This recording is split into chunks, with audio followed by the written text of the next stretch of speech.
Welcome, everyone.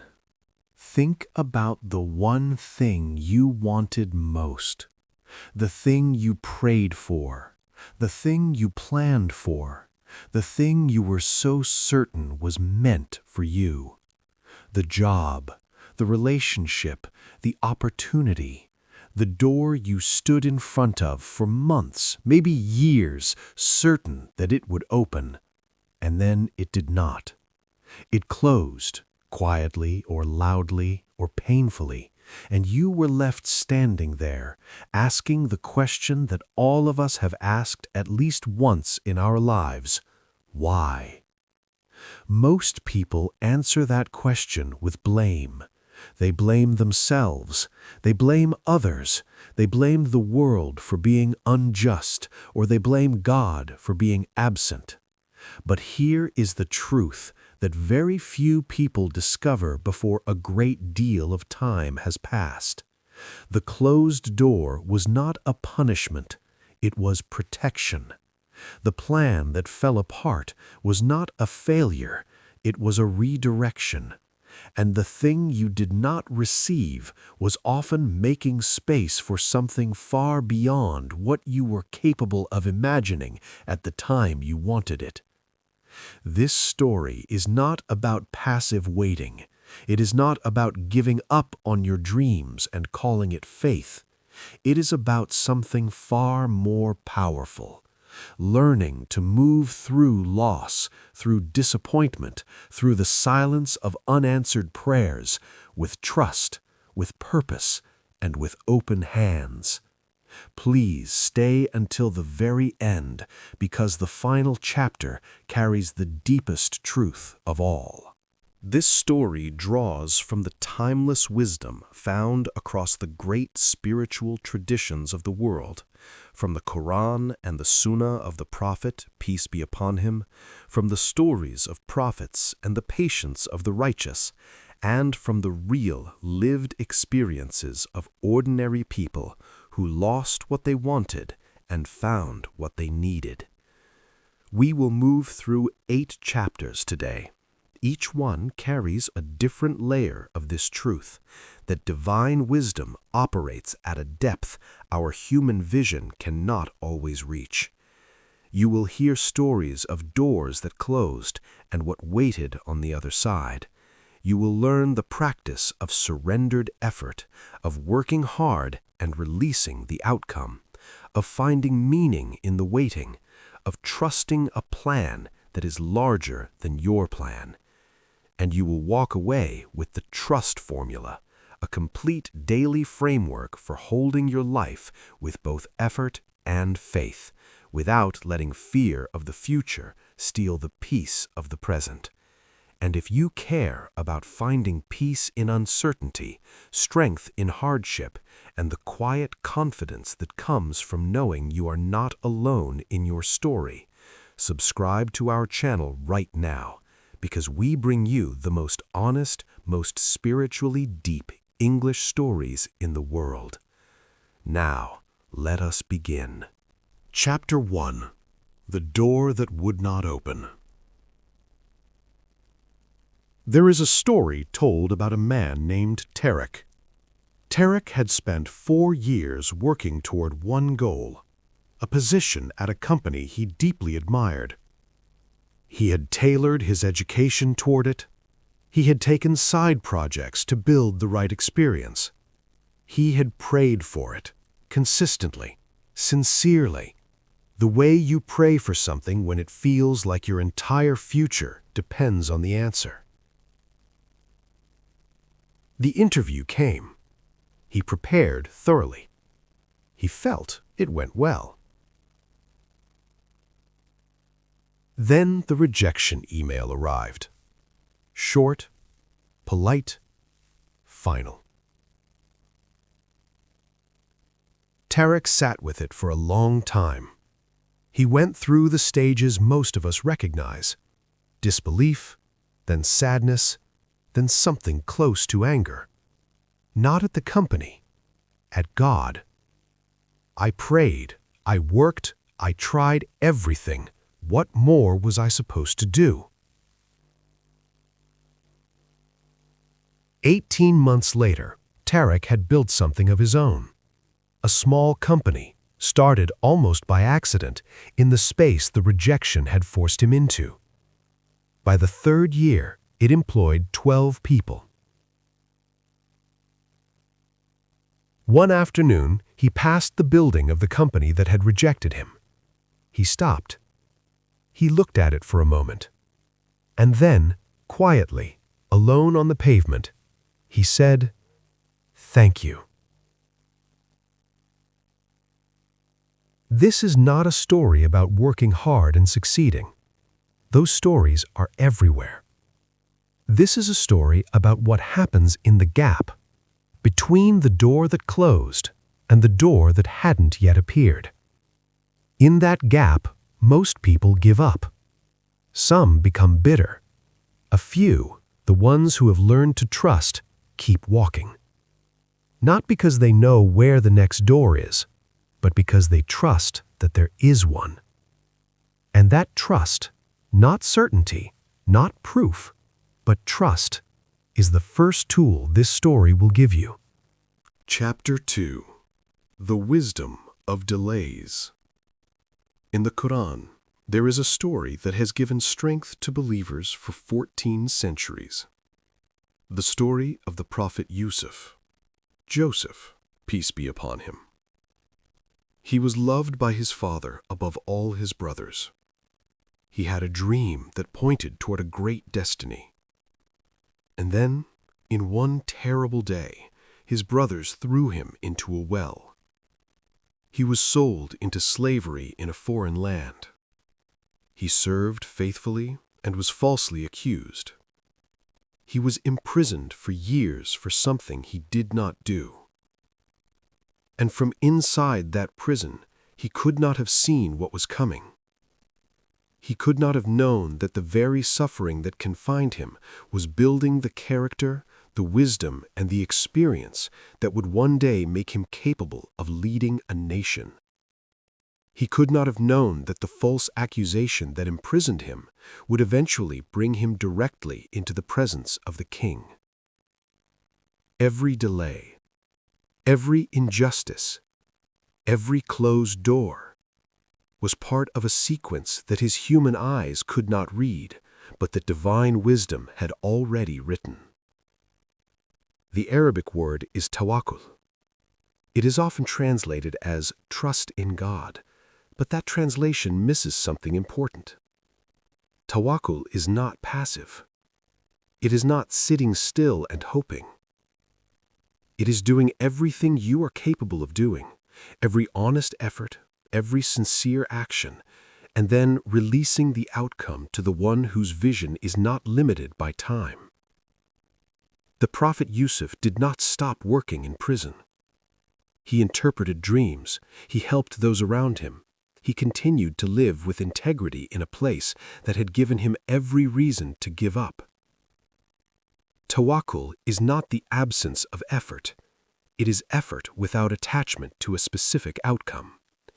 It is working and trusting that the result belongs to God. Your delay is not an accident. It is not evidence that your prayers are unheard. It may simply be, as it was for Yusuf, the long corridor that leads to the room you could not yet have entered. Chapter 3. The Practice of Surrendered Effort.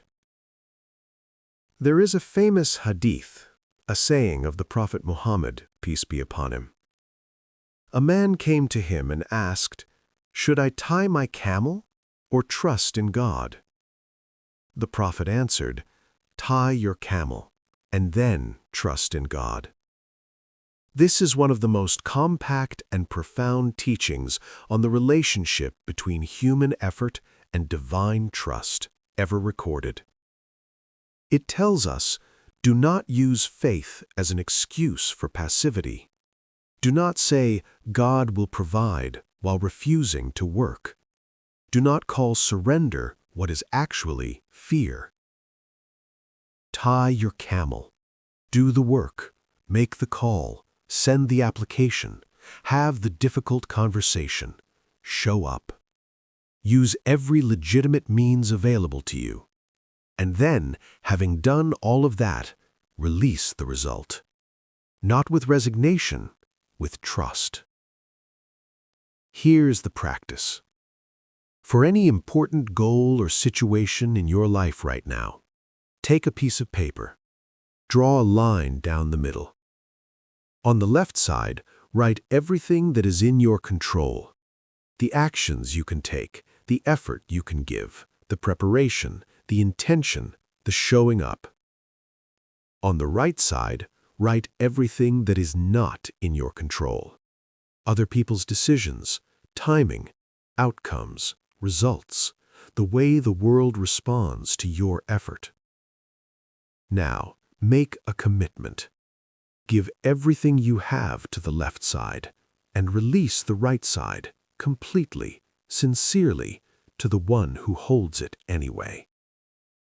This is surrendered effort, and it is the most freeing practice a human being can learn, because it gives you full responsibility for what you can control and full peace about what you cannot. We are building something meaningful together in this story, and I hope, wherever you are, whatever you are carrying today, something in these first 3 chapters has already reached you. Before we continue, please take 1 second to like this video and leave a comment below. Is there a closed door in your life right now? Something you wanted that did not come, that you are still learning to trust? You do not have to share the details, even a word, even just yes, because you are not alone in that waiting. Now the next chapters go deeper into how to hold pain with meaning, how to read the signs in your own story, and how to build the inner posture that transforms hardship into direction. Chapter 4. The Gift Inside the Wound.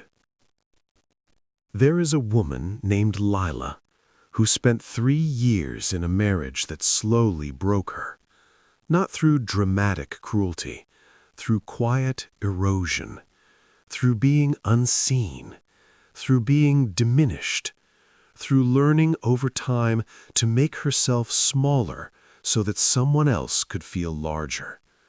When the marriage ended, Lila described the feeling as walking out of a building she had not realized was on fire until the moment she stood in fresh air. The grief was real. The loss was real. She had believed in that marriage. She had prayed for it. She had tried. But in the 2 years after, something happened that she had not expected. She began for the first time in a long time to hear her own voice. She discovered what she actually believed, what she actually wanted, what kind of person she was when no one was watching and when no one was diminishing her. She said years later, "I would not wish that pain on anyone, and I would not give back what it taught me for anything." This is the paradox at the heart of human suffering. The wounds that seem most unjust are often the ones that carry the deepest instruction. Not because suffering is good, it is not. Pain is real, loss is real. But because within every genuine difficulty, if we are willing to look carefully, there is something being built in us that could not have been built any other way. The question is not, why is this happening to me? The question that opens something is, what is this making space for? What am I learning that I could not have learned otherwise? What is being removed from me that was never truly mine? These questions do not make the pain disappear, but they transform it from something happening to you into something happening for you, even when you cannot yet see how. Chapter 5. Reading Your Own Story. There is an exercise that has brought clarity to many people who felt lost inside their own lives. It is called the looking back practice. take a quiet moment and think back to a time 5 years ago, 10 years ago, when something happened that felt like a setback, a rejection, a failure, a loss, a relationship that ended, a plan that collapsed, a door that refused to open. Now ask, where did that closed door lead? What came after it that you could not have reached if the door had opened as you wanted? For most people who do this exercise honestly, the answer is humbling. The university that rejected them led to the friendship that changed everything. The job they lost freed them for the work they were truly meant to do. The relationship that ended left room for the one that actually fit who they had become. This is not wishful thinking. It is the pattern recognition that only comes when you have enough distance to see. In Arabic, there is a concept, khair, goodness, and the believer is taught to believe that in every decree, even the painful ones, there is khair, there is goodness. Sometimes visible, sometimes hidden, sometimes only apparent years later. The looking back practice is not about pretending the past did not hurt. It is about training your eyes to see the pattern, so that the next time a door closes in front of you, you have evidence from your own life that something better may be waiting on the other side. Your past is not just a collection of things that happened. It is a record of how you were guided, even when you did not know you were being guided at all. Chapter 6. The Prayer That Changes Everything. In Islamic tradition, there is a prayer unlike any other in the world's spiritual heritage. It is called istikhara, the prayer of seeking guidance. When a believer faces an important decision, a marriage, a job, a move, a choice between two paths, they are taught to perform 2 units of prayer and then to make a supplication that has been preserved word for word from the Prophet, peace be upon him. The words of that supplication are extraordinary. The believer says, in essence, "O God, I ask you to choose for me. You know what I do not know. You are capable of what I am not. If this matter is good for me, in my religion, in my life, and in my future, then decree it for me.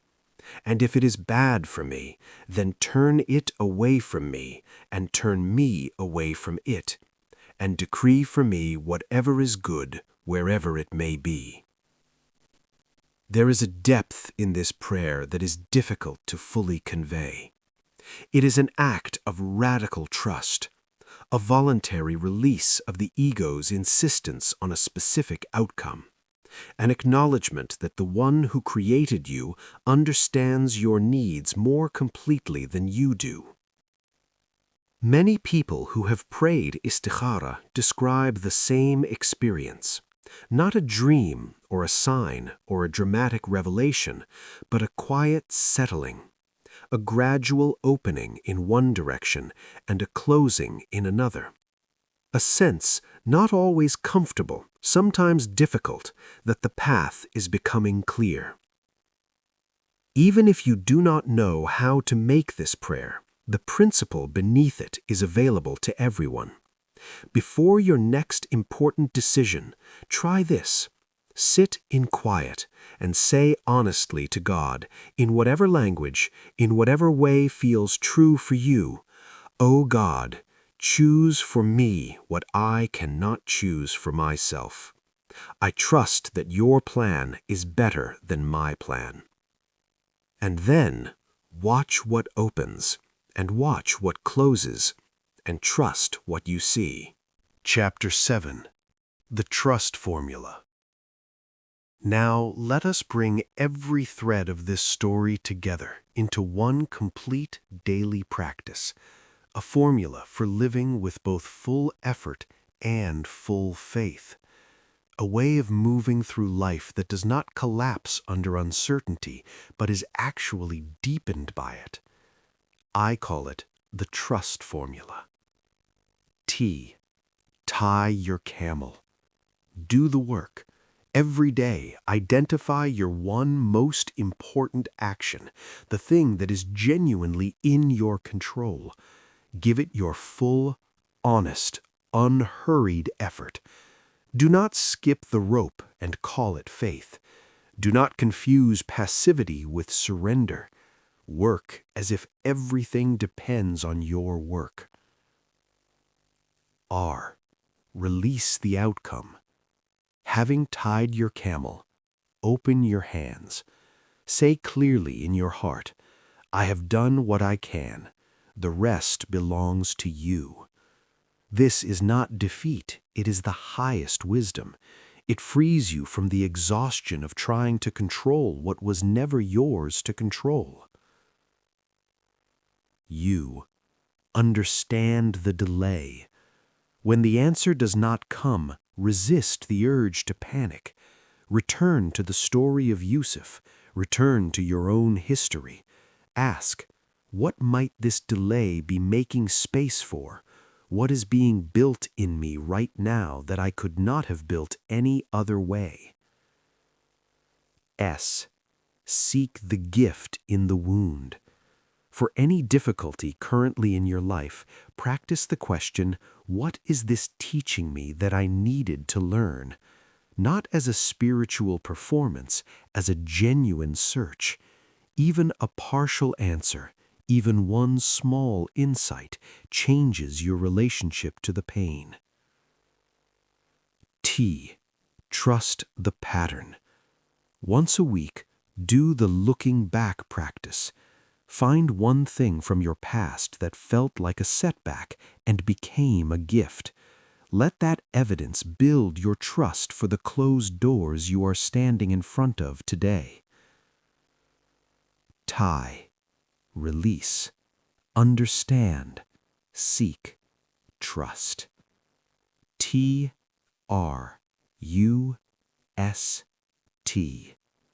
Not a passive trust, not a blind trust, but the trust of someone who has seen enough of the pattern to know deeply, quietly, unshakably that the one who holds the plan is more capable, more knowing, and more merciful than any plan they could have written for themselves.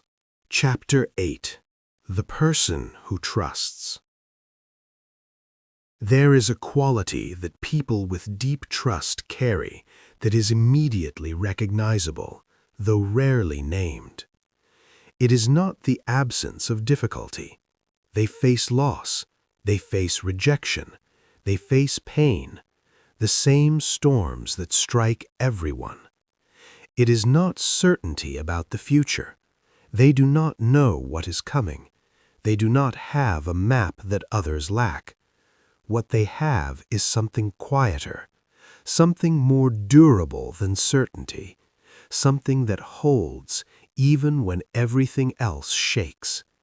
It is the unshakable inner conviction that they are not alone in their story, that the one who created them is not absent from their life, is not indifferent to their pain, is not punishing them with closed doors, but is actively, lovingly, invisibly working every moment, even the hardest ones, toward an outcome that their human eyes cannot yet see.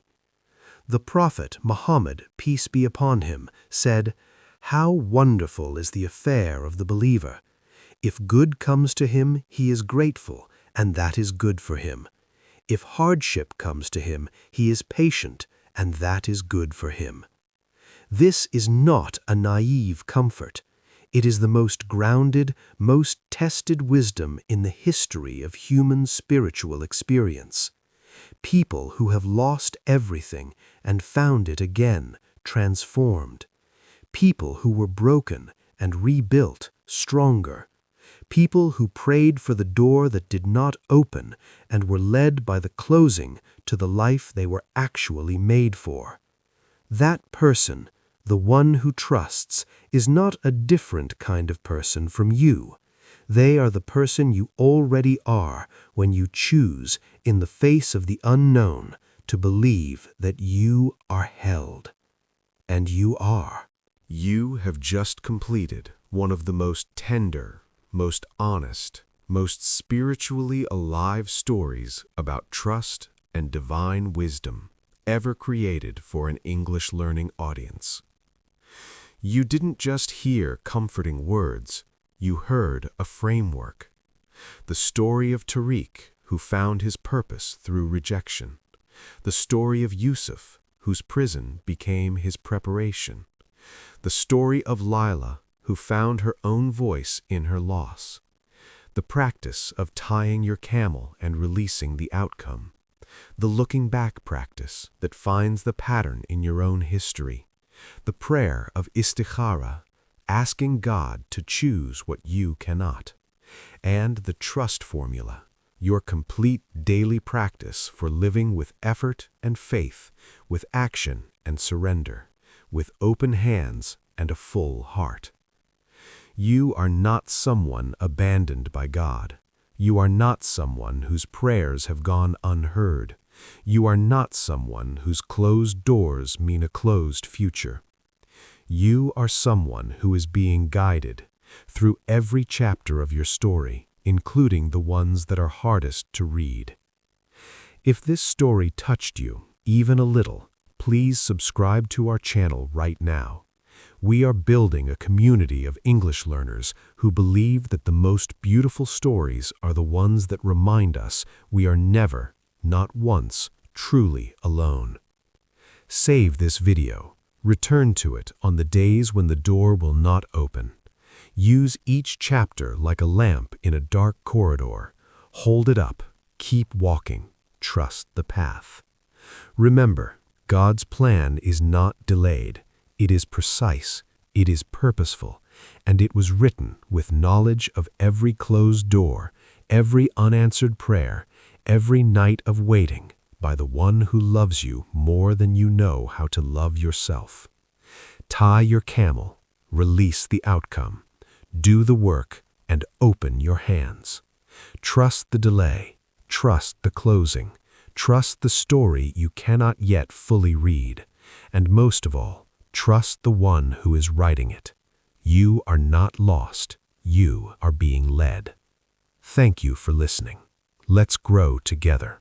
Welcome, everyone. I need to tell you something that most English teachers will never say. You have been learning English for years, maybe 5 years, maybe 10. You have studied grammar rules, you have memorized vocabulary lists, you have passed tests, and yet, the moment someone speaks to you in English, your mind goes blank. Your mouth freezes, the words disappear. You know English, but you cannot speak it. Why? Here is the truth. You have been studying English the wrong way, not because you are lazy, not because you are bad at languages, but because the traditional system was never designed to make you fluent. It was designed to make you pass a test. Fluency is not about knowing more words. Fluency is not about perfect grammar.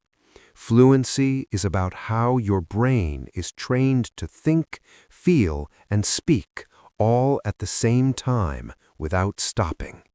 And in the next 30 minutes, I am going to show you a completely different approach to English, one that will rewire the way you think in this language, starting today, in just 1 month. So please stay until the very end, because what you are about to hear, might change everything. This approach is different. It is not a list of words to memorize. It is not another grammar lesson. It is a system, a complete monthly plan built on how the human brain actually learns to speak a language.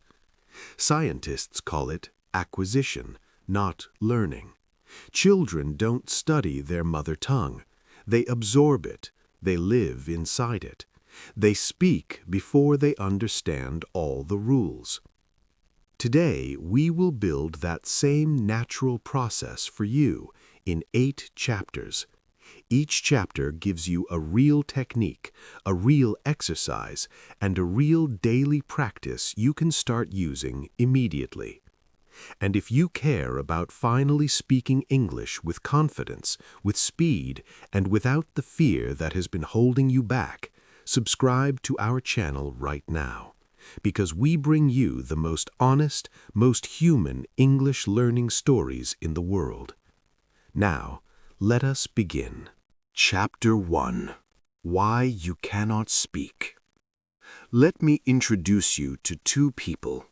The first person is May. May studied English for 8 years in school.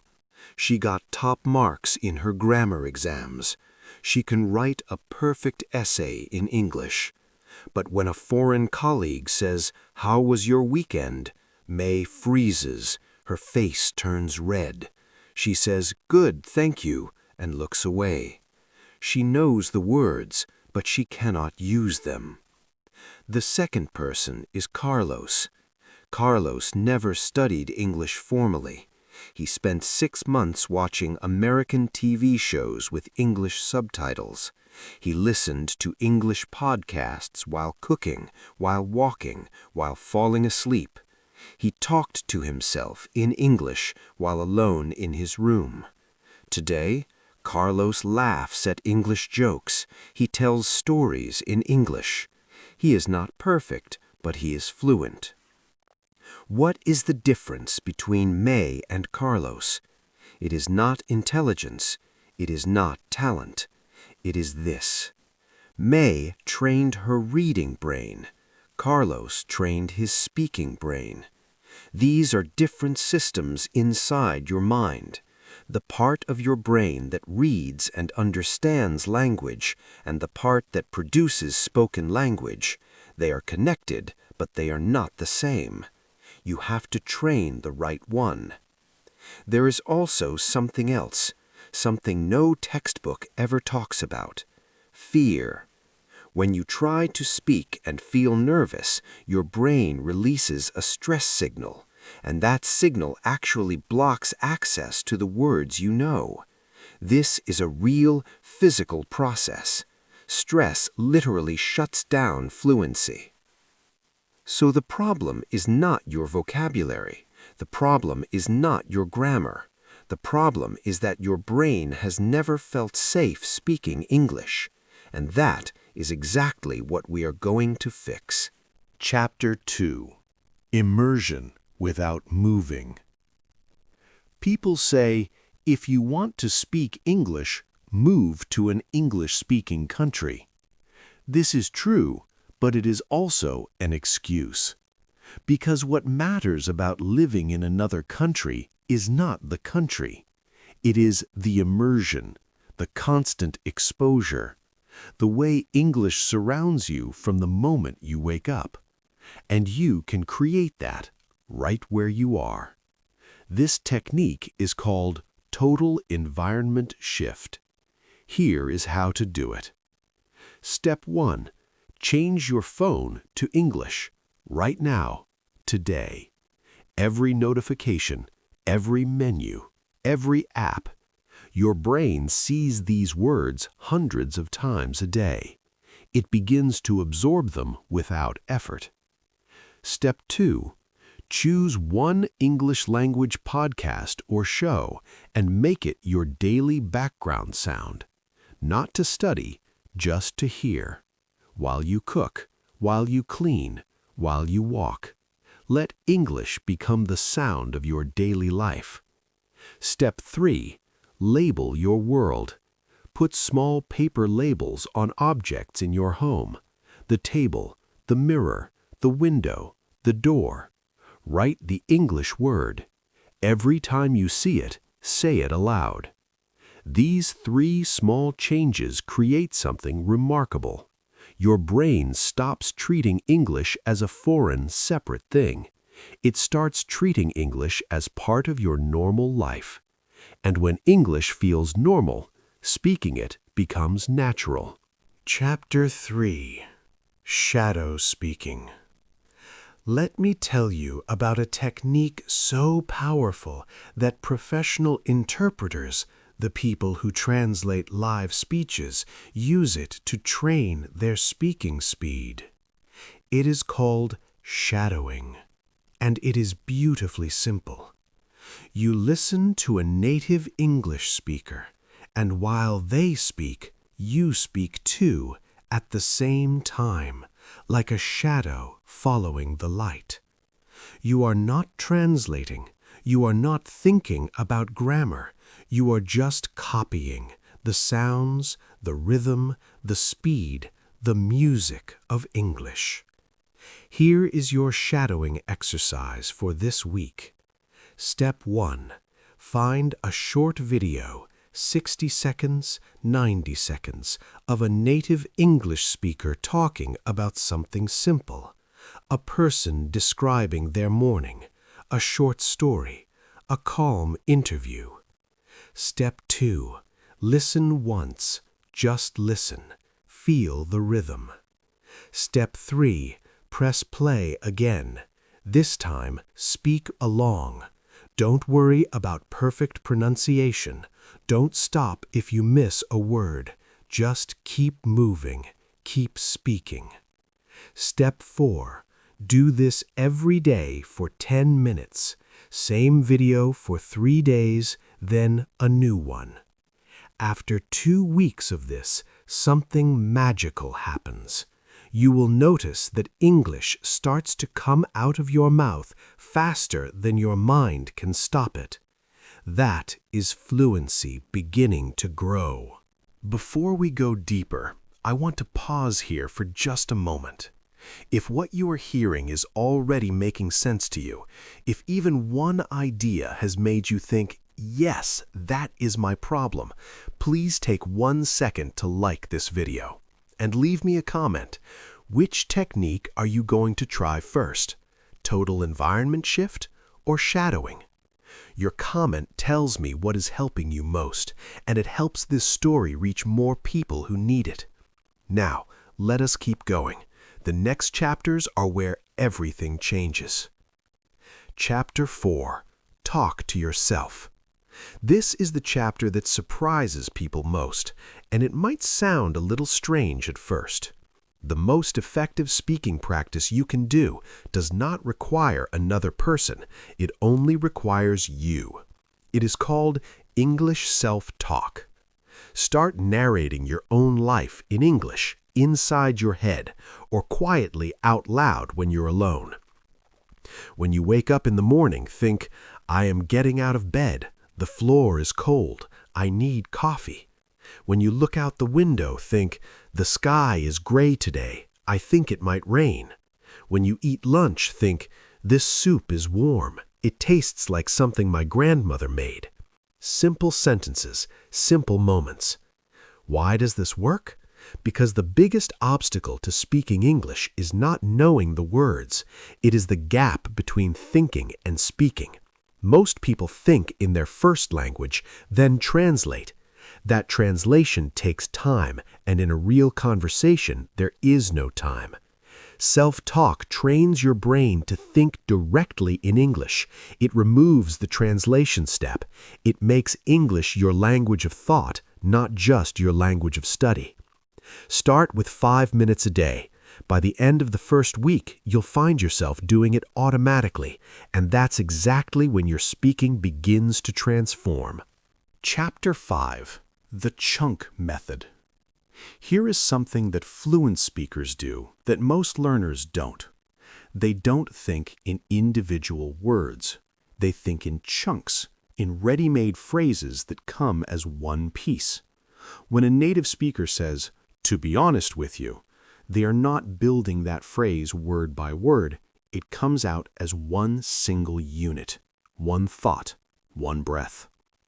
These chunks are called collocations and fixed expressions, and they are the hidden architecture of fluent English. Here is your chunk collection exercise. Every day, find 3 English chunks, not 3 words, 3 phrases. Write them down in a small notebook.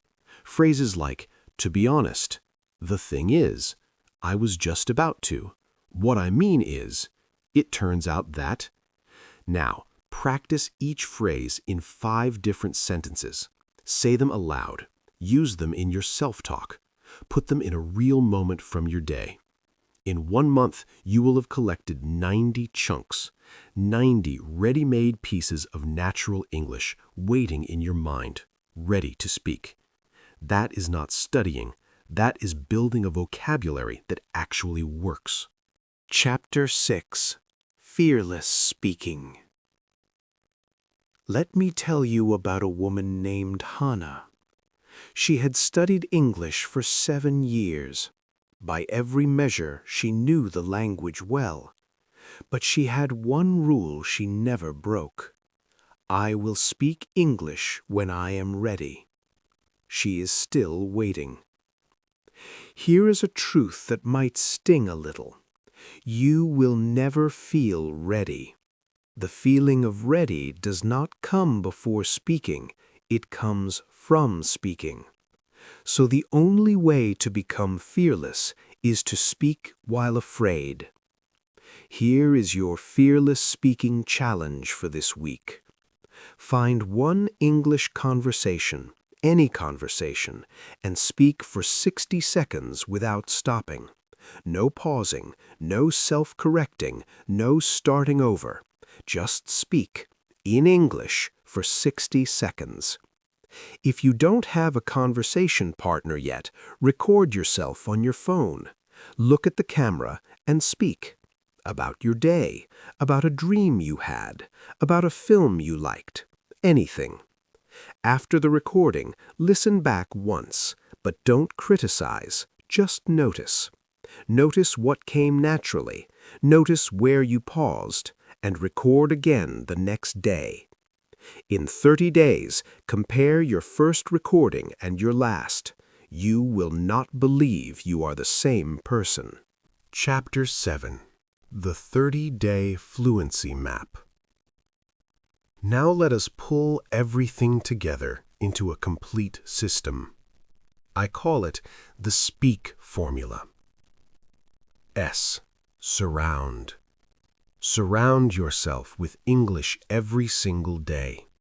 Your phone, your music, your background noise. Make English the air you breathe. P. Practice speaking, alone first. 10 minutes of shadowing, 5 minutes of self-talk. Every day, without exception. E. Expand your chunks. 3 new phrases per day, written, spoken, lived. By day 30, you will have a library of natural English phrases that come to you automatically. A. Act despite fear. 1 real or recorded English conversation per week. 60 seconds minimum, no stopping, no perfection, just forward movement. K. Keep a speaking journal.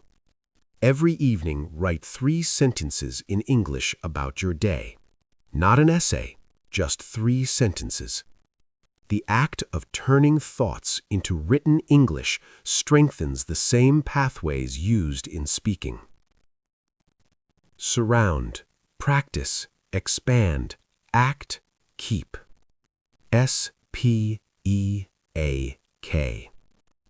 Do these 5 things every day for 30 days. That is your promise to yourself. That is your road to fluency. Chapter 8.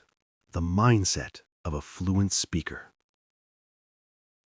All the techniques in the world will not work if you still believe this one hidden lie.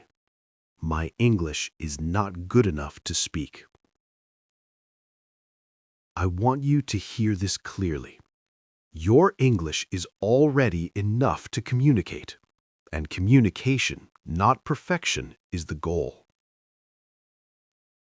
Think about a child learning to walk. The child falls, and falls again, but the child does not stop and say, "I am not ready to walk. I need to study walking first." The child gets up and tries again. That child's energy, that fearless, playful, unashamed energy, is exactly the energy you need to bring to English. Make mistakes loudly. Mispronounce words without shame. Search for the right phrase without apology. Because here is what fluent speakers know that learners often forget. No one is judging you as harshly as you are judging yourself. In fact, people love hearing someone try. They respect the effort. They appreciate the courage. Let go of perfection. Hold on to progress. And give yourself the same grace that you would give to a child learning to walk for the first time. You have just completed one of the most complete, most honest English fluency roadmaps ever created for a language learner. You didn't just learn a few new techniques. You learned how your brain actually acquires a language and how to work with it instead of against it. You are not a bad language learner. You are not someone who just isn't good at English. You are someone who was given the wrong tools, and now you have the right ones. The speak formula is yours. The shadowing technique is yours. The chunk method is yours. The daily practice is yours. If this story helped you even 1%, please subscribe to our channel right now. We are building a community of English learners who believe that language is more than grammar. It is connection. It is identity. It is freedom. Save this video. Come back to it every week. Use each chapter like a key. Open the door you need when you need it. Remember, fluency does not come from studying more. It comes from speaking more. Imperfectly, bravely, and every single day. Speak today.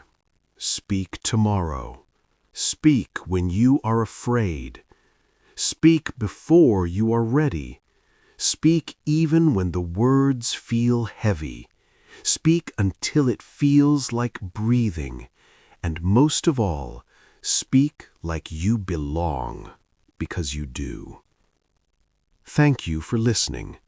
Let's grow together. Welcome, everyone. Let me tell you something that might hurt a little, but it's true. People decide if they like you in the first 7 seconds. 7 seconds. And most of that decision, it has nothing to do with what you say. You think first impressions are about being smart, saying the right things, or showing your achievements. But here's the truth. First impressions are about making people feel something. And if you make them feel good, they'll remember you forever. Right now, you might be nervous before meetings. You might worry about what to say. You might replay conversations in your mind, thinking about all the things you should have said differently. But the people who leave unforgettable impressions, they're not smarter than you. They're not more interesting. They just understand something you're about to learn.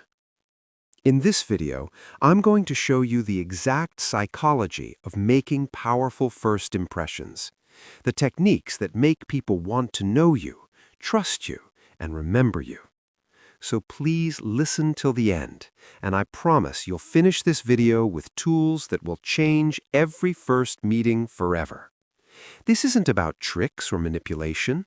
This isn't about being fake or pretending to be someone you're not. What I'm going to teach you comes from psychology research, from studying charismatic leaders, from understanding how human connection actually works. We're going to walk through 8 powerful chapters. You'll learn exactly what to do in those first 7 seconds. You'll learn how to start conversations that people never want to end. You'll learn how to make anyone feel like the most important person in the room. And by the end, you'll have a complete system that works in any situation. Job interviews, networking events, dates, business meetings, anywhere.